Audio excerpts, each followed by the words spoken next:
है। चलिए, अब एक काम करते हैं, कुछ नंबर्स एड्रेस करते हैं। तीसरी तिमाही में डॉक्टर लाल पैथलैब्स के नतीजे अनुमान से थोड़े कमज़ोर रहे हैं। आय, एबिटडा और मुनाफा उम्मीद से कम रहा है। नतीजे और फ्यूचर आउटलुक पर चर्चा करने के लिए हमारे साथ डॉक्टर लाल पैथलैब्स के group CFO Ved P Goyal जुड़ गए हैं। Goyal ji, good morning. Year on year growth है, लेकिन थोड़ा मार्केट इससे ज़्यादा ग्रोथ एक्सपेक्ट कर रहा था शायद। क्या कंपटीशन का इम्पैक्ट अभी भी है? भले उतना ना हो, लेकिन क्या अभी भी कंपटीशन का इम्पैक्ट है आपके नंबर्स पर? गुड मॉर्निंग अनुज जी।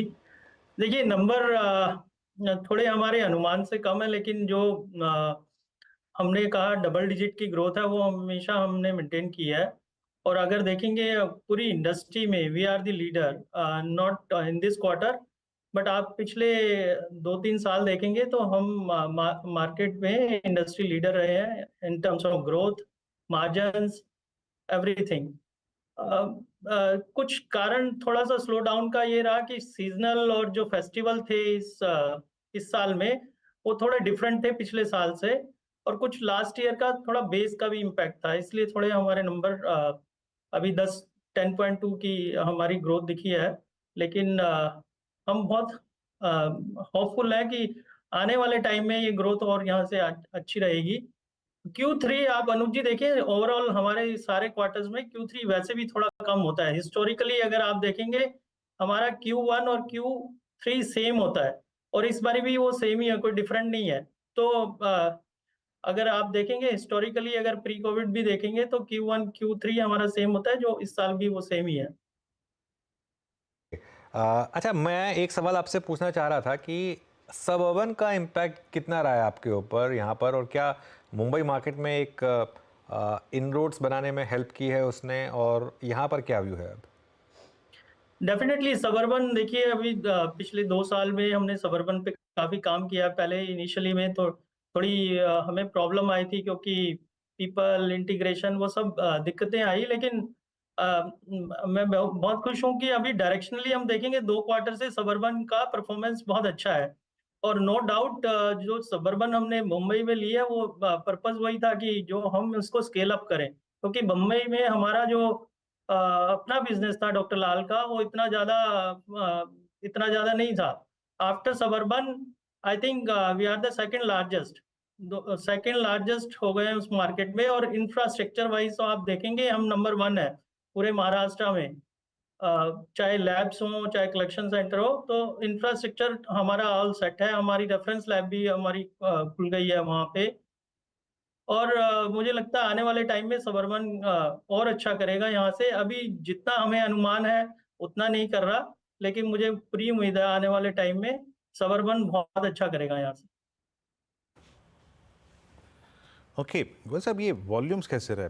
मतलब वॉल्यूम्स से मेरा प्रश्न ये है कि जो टेस्ट पर क्लाइंट्स बढ़ रहे थे बीते एक साल में, पोस्ट कोविड जो बढ़ रहे थे, उनकी स्थिति कैसी है? और एक और चीज़, ये जो टीयर 3 टीयर 4 शहर हैं जहाँ पे अपने पिछले कुछ वर्षों में अपनी प्रेजेंस को बढ़ाया है, वहाँ से कितना रेवेन्यू कंट्रीब्यूट हुआ है सर? नमस्कार वीरेंद्र जी, बहुत अच्छा क्वेश्चन पूछा आपने, क्योंकि हमारा टेस्ट पर पेशेंट इस क्वार्टर में भी आप देखेंगे 4% की ग्रोथ है उसमें। और मुझे लगता है टेस्ट पर पेशेंट की जो जर्नी है वो स्टार्ट हुई थी करीब 2-3 साल पहले से। हमारा ये 2.4 2.5 पे होता था, आज ये 2.8 2.9 पे पहुंच गया है टेस्ट पर पेशेंट। और उसका कारण ये है कि जो हमारे पोर्टफोलियो मिक्स, जो एक हमारा स्वस्थ फिट है, वो काफी अच्छा हमारा कर रहा है। पास में भी काफी अच्छी परफॉर्मेंस थी, और मुझे उम्मीद है गोइंग फॉरवर्ड भी काफी अच्छा करेगा। तो वो जर्नी मुझे लगता है कंटिन्यू रहेगी।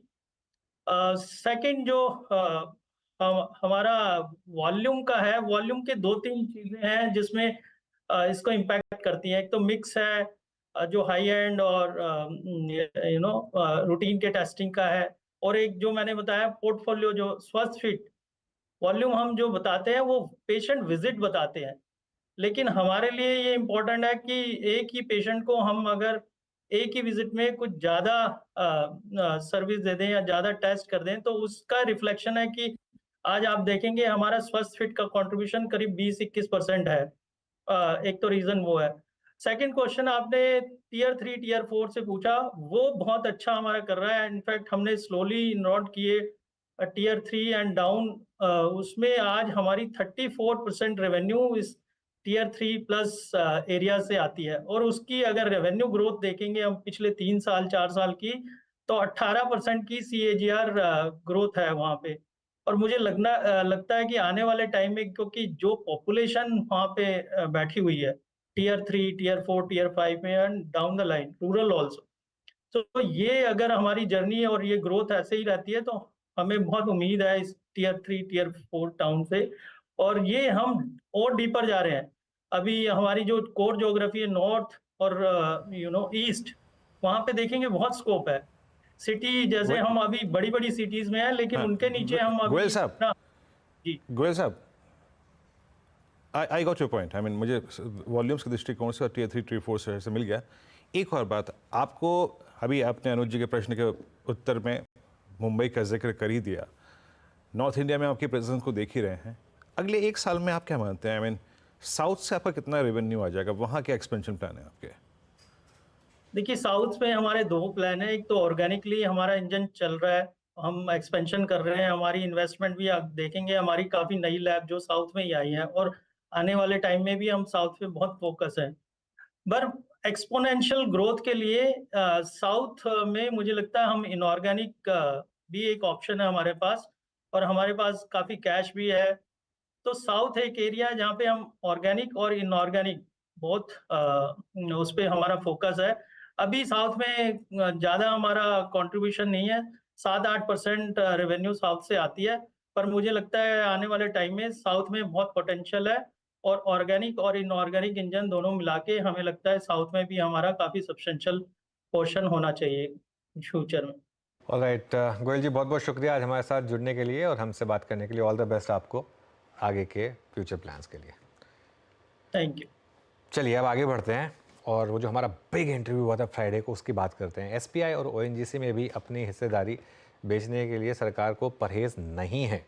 बजट के बाद ये सबसे बड़े इंटरव्यू में वित्त मंत्री ने इस बात के संकेत दिए हैं। नेटवर्क 18 के editor in chief Rahul Joshi से खास बातचीत में उन्होंने कहा कि ब्लू चिप PSUs में भी वो 49% या उससे कम हिस्सेदारी रखने को तैयार है। आइए सुनते हैं बाइट।